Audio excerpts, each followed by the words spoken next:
జీవవాక్యము అనుదినము నడిపించు జీవవాక్యము, బాధలలో బ్రతికించు జీవవాక్యము, చీకటిలో వెలిగించు జీవవాక్యము, ఆపదలో ఆదరించు జీవవాక్యం, ఆపదలో ఆదరించు జీవవాక్యము, జీవవాక్యము, జీవవాక్యము, జీవవాక్యము, జీవవాక్యం.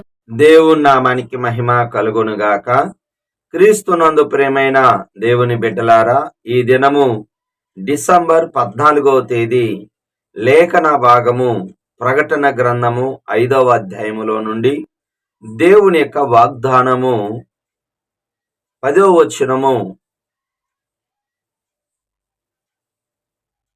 నువ్వు వధింపబడిన వాడివై నీ రక్తమిచ్చి ప్రతి వంశములోను ఆయా భాషలు మాట్లాడే వారిలోను ప్రజల్లోనూ దేవుని కొరకు మనుషులను కొని, యేసు ప్రభువారు ఈ లోకములో ప్రతి జాతిలో ప్రతి వంశములో ఆయా భాషలు మాట్లాడే వారిలో యేసు ప్రభువారు తన రక్తము ద్వారా, రక్తం వలన, పాప క్షమాపణ వలన కొన్నాడు.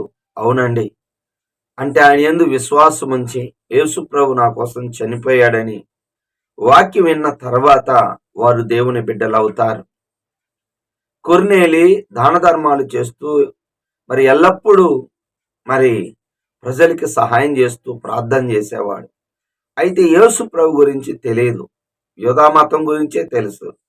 అయితే మరి పేతురు గారిని పిలిపించుకున్నాడు. దేవదూత అతనితో మాట్లాడి, ఇదిగో ఎప్పటికి మనుషులు పంపు, అక్కడ పేతురు అనే ఒక మరి దైవ సేవకుని మరి ఆహ్వానించుకోమని చెప్పినప్పుడు వెళ్ళి ఆ మనుషులు వెళ్ళి మరి కొర్నేలి ఇంటికి తీసుకొచ్చినప్పుడు మరి అక్కడ వాక్యం చెప్పి ప్రార్థన చేస్తున్నప్పుడు, వాక్యాన్ని చెప్తున్నప్పుడు అందరి మీద దేవుని యొక్క ఆత్మ కుమ్మరించబడినది.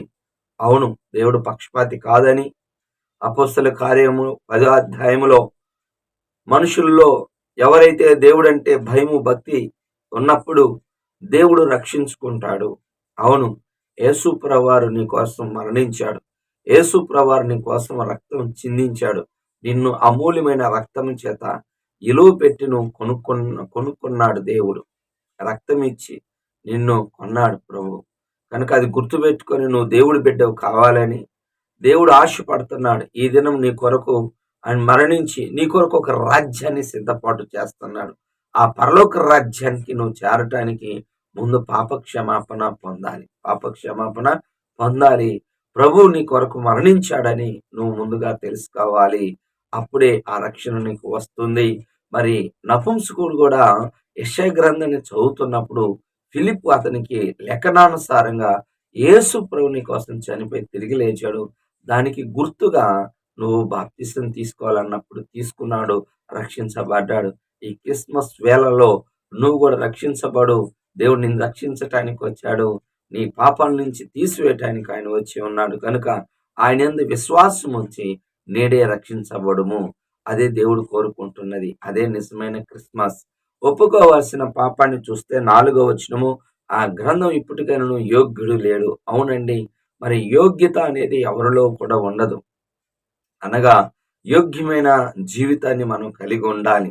దేవుడు నమ్ముకున్న తర్వాత విశ్వాసముతో యోగ్యంగా, అంటే మన ప్రవర్తన ద్వారా లూకా సువార్త మరి 8వ అధ్యాయములో శతాధిపతి మరి యోగ్యుడు అని వాక్యం సెలవిస్తుంది. ఎందుకంటే తన దాసుని ప్రేమించి తన దాసుడికి అనారోగ్యంతో చనిపోయే స్థితిలో ఉన్నప్పుడు మరి ప్రభు దగ్గరికి యోధా పెద్దల్ని పంపించినప్పుడు ఆ యోధా పెద్దలు అంటారు, ఇతడు మేలు పొందుటకు యోగ్యుడు. అవును, ఇంటికి వస్తున్న సమయంలో ఎదుర్కొని ఆ శతాధిపతి అంటాడు, నేను కూడా అధికారానికి లోబడి ఉన్నాను, నీవు మాట మాత్రం సెలవిస్తే నా దాసుడు బతుకుతాడు. అంటే ఎంత గొప్ప విశ్వాసం ఉంది ఇతనికి. ఇజ్రాయేలులో ఆయనను ఎంత గొప్ప విశ్వాసం నేను చూడ. ఆ గొప్ప విశ్వాసం ఎప్పుడైతే వస్తుందో వెంటనే నీ కార్యం జరిగిపోయింది. నువ్వు మాట మాత్రం సెలవిమ్మన్నప్పుడు మాట మాత్రం సెలవిచ్చాడు, తన దాసుడు బాగుపడ్డాడు. అంటే యోగ్యత అండి. దేవుడు ఆశీర్వాదానికి ముందు, స్వస్థతకు ముందు మనల్ని మన ప్రవర్తన చూస్తాడు. ఏమీ లేదు అనుకోవద్దు. రూతు ఏమీ లేదు, ప్రవర్తన యోగ్యురాలు. అమ్మా, నీ మునుపటి ప్రవర్తన కంటే ప్రవర్తన యోగ్యురాలివి. నువ్వు అత్తగా చేసింది మేము చూశారు నా ప్రజలు. అవును, పేదరికంలో ఉన్న ఎవ్వరు లేకపోయినా మరి అత్తను పట్టుకొని జీవించింది రూతు. మరి యోధా వంశానికి మూలకర్త. మరి దావీదు కూడా ఆమె గర్భవాసంలో రావటం జరిగింది. కనుక రూతులాగా యోగ్యమైన నీకు ధనమున్న, డబ్బు ఉన్నా లేకపోయినా యోగ్యత ఉంటే ఒకరోజు దేవుడు నిన్ను ఆశీర్వదిస్తాడు. నిజమే. చివరిగా అనుసరించవలసిన ఆజ్ఞ మనం చూస్తే 14వ వచనము, ఆ నలుగురు జీవులు ఆమీన్ అని చెప్పగా ఆ పెద్దలు సాగిలపడి నమస్కారం చేసింది. దేవుని ముందు మనం సాగిలి పడాలి. మమ్రే ప్రాంతంలో సింధు వృక్షం కింద అబ్రహాము కూర్చున్నప్పుడు మరి ప్రభు దర్శిస్తే సాష్టాంగపడి నమస్కారం చేశాడు. గుర్తుపెట్టుకోండి, సాగిలి పడి నమస్కారం చేసి మరి నీ దాసుని యొక్క ఆతిథ్యం స్వీకరించండి, కాలు కడుక్కోండి, రొట్టెలు చేస్తానని చెప్పి పరిగెత్తి మరి భార్యకి 3 మాణికలు మెత్తని పిండితో మరి రొట్టెలు చేయమన్నాడు. తను మంచి లేత దూడను సిద్ధపాటు చేయమని మరి పనివాడికి అప్పచెప్పి వారు ఆ యొక్క ఆతిథ్యం ఇచ్చినప్పుడు దేవుడు వారిని దీవించాడు. హల్లెలూయా. దీవించి నీకు దేవుడు కార్యము, నీ సంతానాన్ని దీవిస్తాను. అవును, ఎరుగకే ఆనాడు ఆతిథ్యం ఇచ్చిన వాళ్ళు దీవించబడ్డారు. ఆతిథ్యం అనగా సాగిలు పడి నమస్కారం అంటే తగ్గించుకోవటము. సాగిలు పడి యాయిరు కూడా యేసుప్రభు దగ్గరకు వచ్చి సాగిలు పడి మొక్కి, నా యొక్క చిన్న కుమార్తె చనిపోవటానికి సిద్ధంగా ఉంది, నువ్వు వచ్చి స్వస్థపరచమని మనకు సువార్త 5వ అధ్యాయంలో అడిగితే మిక్కిలి వినయంగా అడిగి తన కూతుర్ని బ్రతికించుకున్నాడు. నువ్వు కూడా దేవుడి సన్నిధిలో తగ్గించుకొని సాగిలు పడి, ప్రభా నాకు సహాయం చేయమని అడిగితే దేవుడు సహాయం చేస్తాడు. దేవుడు మరి నిన్ను దీవిస్తాడు. దేవుడి మాటలు దీవించును కాక. ఆమేన్. ప్రార్థన చేసుకున్న ప్రభా, నీకు వందనములు, స్తోత్రములు నాయన.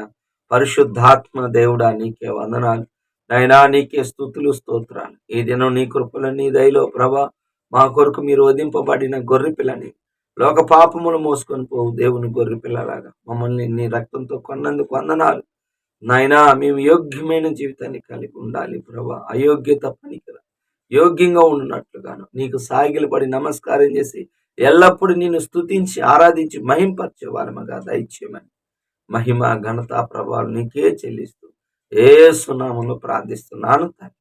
ఆమేన్. తండ్రి యొక్క ప్రేమ, కుమారుని యొక్క కృప, పరిశుద్ధాత్మ దీవెన సదాకాలం మనందరి తోడుగా ఉండును గాక. ఆమేన్.